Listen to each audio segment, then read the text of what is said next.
Assalamualaikum warahmatullahi ta'ala wabarakatuh. Bismillahirrahmanirrahim. Pemirsa budiman yang dimuliakan oleh Allah Subhanahu wa taala. Di dalam kesempatan yang mulia ini, Al-Fakir akan meneruskan keterangan kemarin bahwasanya pengajian yang kita kaji pada malam hari ini adalah sekitar masalah Ramadan. Karena kita pengajian berada di bulan Ramadan, kita akan membahas tentang puasa bulan Ramadan. Di mana puasa bulan Ramadan ini hanya diberikan oleh Allah kepada umat Nabi Muhammad SAW. Tidak diberikan kepada umat-umat yang lain. Maka beruntunglah seorang hamba yang ditakdirkan oleh Allah menjadi umat Nabi Muhammad SAW. Kelak di akhirat, umat yang paling dimuliakan oleh Allah adalah umatnya baginda Rasulullah SAW. Keluarnya terakhir, tapi masuk surganya duluan. Kenapa? Karena umat Nabi Muhammad, umat yang paling dimuliakan, umat yang paling diberikan keistimewaan oleh Allah Subhanahu wa taala. Bukan karena kita. Tapi kenapa? Kenapa kita dimuliakan oleh Allah? Bukan karena kita. Tapi kita dimuliakan dikarenakan baginda Rasulullah sallallahu alaihi wasallam. Kita menjadi umat Nabi Muhammad karena kita punya nabi yang agung, nabi yang mulia, nabi yang luar biasa, sehingga umatnya pun dimuliakan oleh Allah Subhanahu wa taala.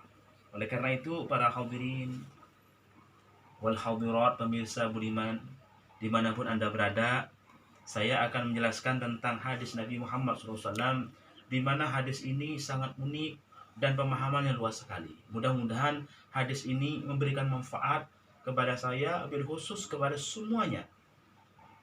Manfaat dunia akhirat. Manfaatnya apa?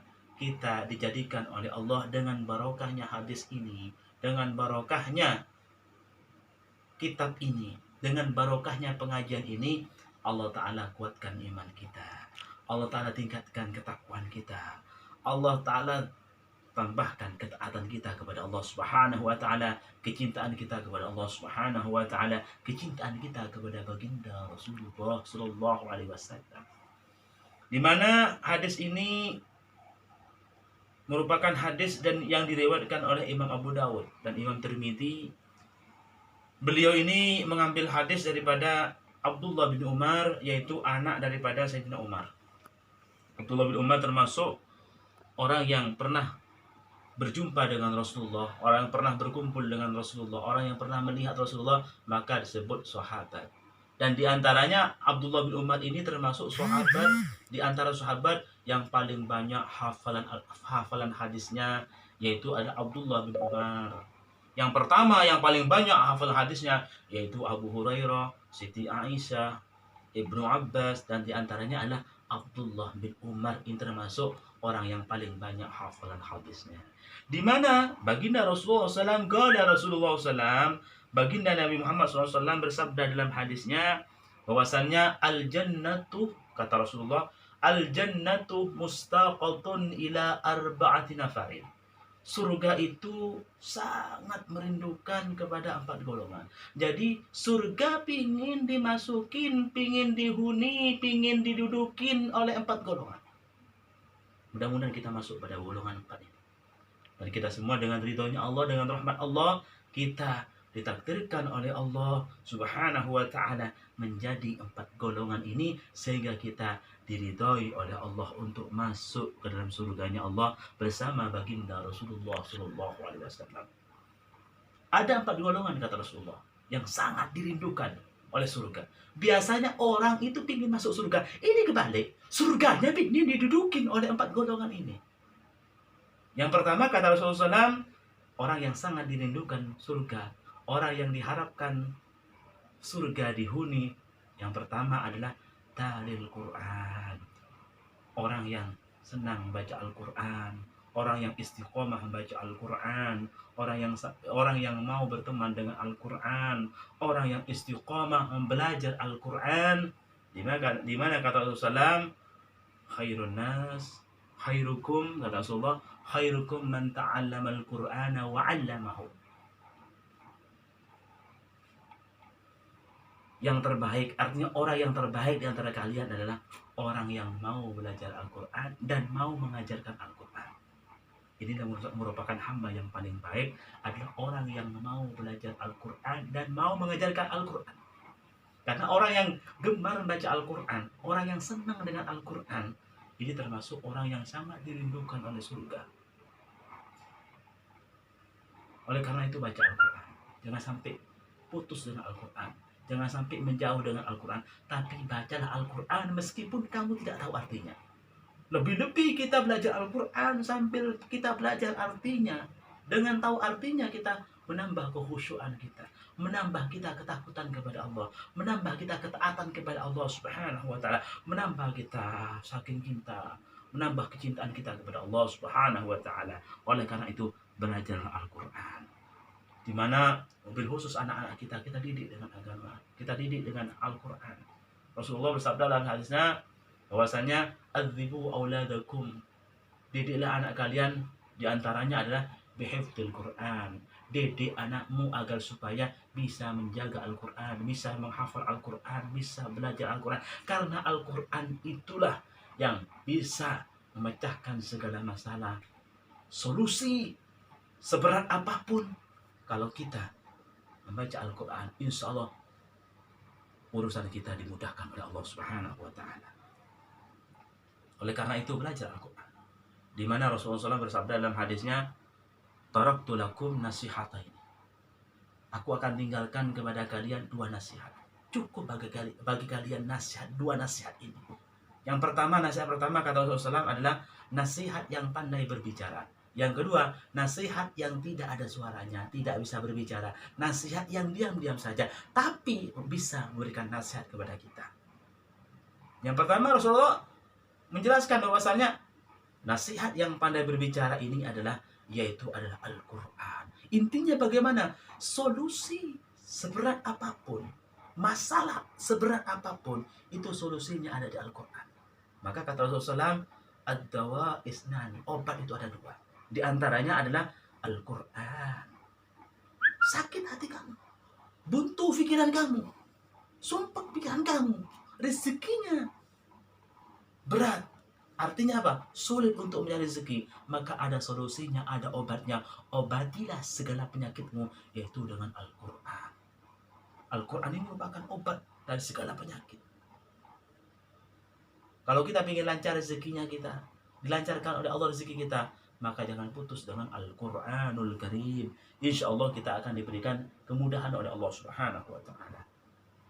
Di mana Rasulullah SAW bersabda dalam hadisnya, dalam hadis nomor 2015, di situ dijelaskan dalam hadis sahih bahwasannya kata Rasulullah SAW, waqra wartaqi fa inna akhira qiraatika akhiru manzilatika fil jannah.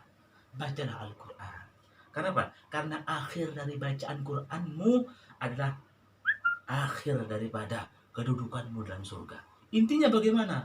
Kalau kita ingin tahu derajat kita, posisi kita di surga, maka lihatlah seberapa banyak Al-Quran yang kau baca, seberapa banyak kecintaanmu dengan Al-Quran, seberapa banyak engkau menghafal Al-Quranul Karim, seberapa banyak engkau mengamalkan Al-Quran. Jadi intinya Al-Quran ini menjadi penentu untuk menentukan derajatnya seorang hamba di dalam surganya Allah Subhanahu wa ta'ala. Mudah-mudahan kita diberikan oleh Allah Subhanahu wa ta'ala kekuatan iman, diberikan keistiqomahan baca Al-Quranul Karim. Dengan barokahnya Al-Quran, kita semua diselamatkan oleh Allah fid dunya wal akhirah. Ini yang pertama adalah hamba yang sangat dirindukan oleh surga adalah talil Quran, orang yang mau membaca Al-Quran. Yang kedua kata Rasulullah SAW, yaitu yang kedua, hamba yang sangat dirindukan surga yang kedua adalah wahafizil lisan, adalah orang yang mampu menjaga lisannya, yang mampu menjaga lidahnya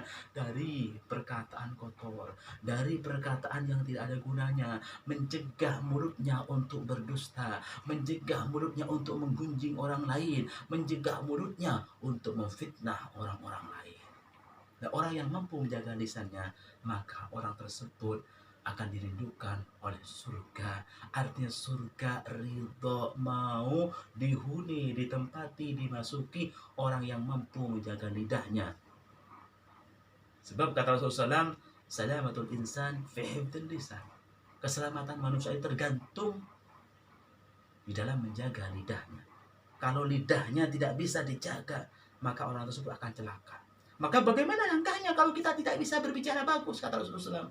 Man kana yu'minu billahi wal yawmil akhir, barang siapa yang merasa beriman kepada Allah dan hari akhir, falyakul khairan, maka hendaklah berkata baik. Kalau tidak bisa baik, kalau tidak bisa berkata dengan baik, kata Rasulullah SAW, au liyasmut, maka diamlah. Jangan banyak ngomong, takut omonganmu salah, fatal, membuat dirimu celaka. Bil khusus omonganmu ngawur, sering ngomong maksiat, sering ngomong jorok, sehingga terseretnya kamu dengan omongan-omongan kotor kamu, terseret menuju nerakanya Allah Subhanahu wa taala. Na'udzubillah, summa na'udzubillah. Ini yang kedua. Yang ketiga, hamba yang sangat dirindukan oleh surga yang ketiga adalah wa mut'imil ji'an, adalah orang yang gemar memberikan makanan kepada orang fakir miskin, orang yang senang dengan dia. Jangan sampai kita punya hati senang pada orang kaya. Ketika diundang orang kaya datang duluan, tetapi ketika diundang orang miskin gak mau datang. Nah ini naudzubillah. Sebab Rasulullah doanya apa? Doanya Rasulullah, kata Rasulullah, ya Allah kumpulkan saya bersama orang miskin. Karena di surga itu, masuk surga, di dalam surga, penghuni surga itu rata-rata banyak dari orang miskin. Kenapa? Karena beban orang miskin ini hisapnya sedikit. Kalau orang kaya hisapnya berat. Makanya jangan sampai dalam hati kita ada kebencian kepada orang fakir miskin. Kenapa? Karena Rasulullah sangat cinta. Bahkan di dalam Maulid Situturo, Kanjeng Nabi itu kalau dipanggil orang miskin, Kanjeng Nabi Muhammad SAW cepat menoleh, cepat menyaut, ya Rasulullah, dan baik. Rasulullah kalau dipanggil orang miskin, jangan sampai kita dipanggil orang kaya langsung nunduk, dicium tangannya, biar dikasih naudzubillah, dihapus keimanannya oleh Allah Subhanahu wa taala. Tapi ketika kita bertemu orang miskin, kita meremehkannya, naudzubillah, summa naudzubillah. Maka senanglah kalian semua untuk memberikan makanan kepada fakir miskin. Karena orang yang senang memberikan makanan kepada fakir miskin, ini termasuk hamba-hamba yang dirindukan surga oleh Allah Subhanahu wa taala. Artinya surga mengharap kehadirannya bagi orang yang senang memberikan makanan kepada fakir miskin. Yang keempat, terakhir, seorang hamba yang sangat dirindukan surga yang keempat adalah wasaumi Ramadan. Nah ini kita masuk di bulan Ramadan. Alhamdulillah kita diberikan waktu oleh Allah, diberikan peluang oleh Allah, sehingga kita bisa bertemu dengan bulan yang suci.